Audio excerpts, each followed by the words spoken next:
ಮಳೆ ಮಳೆ ಮಳೆ ಇಡೀ ಕರ್ನಾಟಕದ 28 ಜಿಲ್ಲೆಗಳಲ್ಲಿ 5 ದಿನ ಅಲರ್ಟ್ ಘೋಷಣೆ. ಈಗಾಗಲೇ ರಾಜ್ಯದಲ್ಲಿ ಮುಂಗಾರು ಮಳೆ ಆರಂಭಗೊಂಡಿದ್ದು ರೈತರು ಬಿತ್ತನೆ ಕಾರ್ಯದಲ್ಲಿ ತೊಡಗಿದ್ದಾರೆ. ಆದರೆ ಮಿಂಚು ಸಿಡಿಲು ಭಾರಿ ಭಯಂಕರ ಬೀಳಲಿದ್ದು ರಭಸದಿಂದ ಬೀಸುವ ಗಾಳಿ ಸುಳಿಗಾಳಿಯಿಂದಾಗಿ ಜಮೀನುಗಳಲ್ಲಿ ಕೆಲಸ ಮಾಡುವ ರೈತರಿಗೂ ಹಾಗೂ ಶಾಲಾ ಕಾಲೇಜುಗಳಿಗೆ ಹೋಗುವ ವಿದ್ಯಾರ್ಥಿಗಳಿಗೂ ಮನೆಯಿಂದ ಆಚೆಗೆ ಯಾವುದೇ ಕೆಲಸಕ್ಕೆ ಹೋಗುವ ಪ್ರತಿಯೊಬ್ಬರಿಗೂ ಕೂಡ ಹವಾಮಾನ ಇಲಾಖೆ ಅಗತ್ಯ ಮುನ್ನೆಚ್ಚರಿಕೆಯ ಕ್ರಮಗಳನ್ನು ಕೈಗೊಳ್ಳಲು ಸೂಚಿಸಲಾಗಿದೆ. ರಾಜ್ಯದಲ್ಲಿ ಮುಂಗಾರು ಚುರುಕುಗೊಂಡಿದ್ದು ಈ 28 ಜಿಲ್ಲೆಗಳಲ್ಲಿ ಮುಂದಿನ ಸತತ 5 ದಿನಗಳ ಕಾಲ ರಣಭಯಂಕರ ಮಿಂಚು ಸಿಡಿಲು ಗಾಳಿ ಬಿರುಗಾಳಿ ಸಹಿತ ರಣಮಳೆ ಬೀಳಲಿದೆ. ಇನ್ನು ಕೆಲವು ಜಿಲ್ಲೆಗಳಲ್ಲಿ ಪ್ರವಾಹವೇ ಉಂಟಾಗಬಹುದಾದ ಸಾಧ್ಯತೆ ಕೂಡ ಇದೆ. ನಗರ ಪಟ್ಟಣಗಳಲ್ಲಿ ಸಂಚಾರ ವ್ಯವಸ್ಥೆಯಲ್ಲಿಯೂ ಅಡೆತಡೆ ಉಂಟಾಗಬಹುದಾದ ಸಾಧ್ಯತೆ ಇದೆ. ಬನ್ನಿ, ಇಷ್ಟಕ್ಕೂ ಯಾವ ಜಿಲ್ಲೆಗಳಲ್ಲಿ ಯಾವ ದಿನಾಂಕದಂದು ಮಳೆ ಬೀಳಲಿದೆ ಎನ್ನುವ ಎಲ್ಲ ಕಂಪ್ಲೀಟ್ ಡೀಟೇಲ್ಸ್ ತಿಳಿಯಲು ವಿಡಿಯೋವನ್ನ ತಪ್ಪದೆ ಕೊನೆಯವರೆಗೂ ನೋಡಿ. ಯಾವುದೇ ಹಾನಿ ಉಂಟಾಗಬಾರದು ಎಂದು ನೀವು ಕೂಡ ದೇವರಲ್ಲಿ ಕೇಳಿಕೊಂಡು ತಪ್ಪದೆ ಈ ವಿಡಿಯೋಗೆ ಒಂದು ಲೈಕ್ ಮಾಡಿ ಹಾಗೂ ರೈತರಿಗೆ ಸಪೋರ್ಟ್ ಮಾಡಿ. ಕರ್ನಾಟಕದಾದ್ಯಂತ ಮುಂಗಾರು ಮಳೆ ವಿಸ್ತರಣೆಯಾಗುವ ಮುನ್ಸೂಚನೆ ನೀಡಿದೆ. ಈಗಾಗಲೇ ಸಾಧಾರಣದಿಂದ ಭಾರಿ ಪ್ರಮಾಣದಲ್ಲಿ ಸುರಿದಿದ್ದ ಮುಂಗಾರು ಕೆಲವು ದಿನಗಳಿಂದ ಕೊಂಚ ತಣ್ಣಗಾಗಿದೆ. ಇದೀಗ ಮತ್ತೆ ಚುರುಕಾಗುವ ಸಾಧ್ಯತೆ ಇದೆ.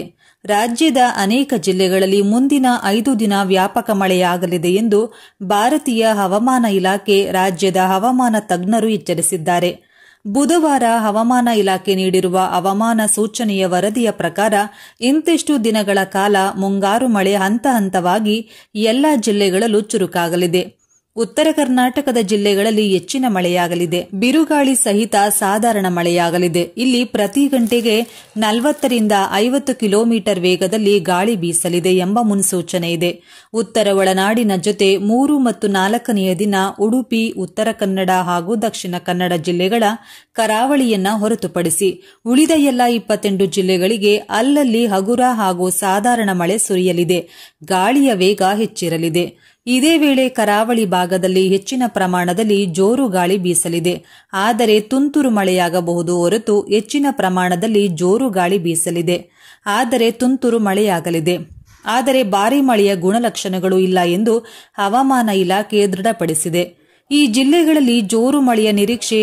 ಐಎಂಡಿ ನಂತರ 5ನೇ ದಿನ ಒಳನಾಡಿನ ಬೆಂಗಳೂರು ನಗರ, ಬೆಂಗಳೂರು ಗ್ರಾಮಾಂತರ, ಕೋಲಾರ, ಚಿಕ್ಕಬಳ್ಳಾಪುರ, ರಾಮನಗರ, ಮಂಡ್ಯ, ಮೈಸೂರು, ಹಾಸನ, ಚಾಮರಾಜನಗರ, ಚಿಕ್ಕಮಗಳೂರು, ಶಿವಮೊಗ್ಗ, ಕೊಡಗು, ತುಮಕೂರು, ವಿಜಯನಗರ, ಚಿತ್ರದುರ್ಗ, ದಾವಣಗೆರೆ, ಹಾವೇರಿ, ಗದಗ, ಬಳ್ಳಾರಿ, ಕೊಪ್ಪಳ, ರಾಯಚೂರು, ಯಾದಗಿರಿ, ಕಲಬುರಗಿ, ಬೆಳಗಾವಿ, ಬೀದರ್, ವಿಜಯಪುರ, ಬಾಗಲಕೋಟೆ ಜಿಲ್ಲೆಗಳ ವ್ಯಾಪ್ತಿಯಲ್ಲಿ ಆಗಾಗ ಜೋರು ಮಳೆ ಬೀಳಲಿದೆ. ಕೆಲವೆಡೆ ಹಗುರದಿಂದ ಸಾಧಾರಣ ಮಳೆ ಬೀಳಲಿದೆ.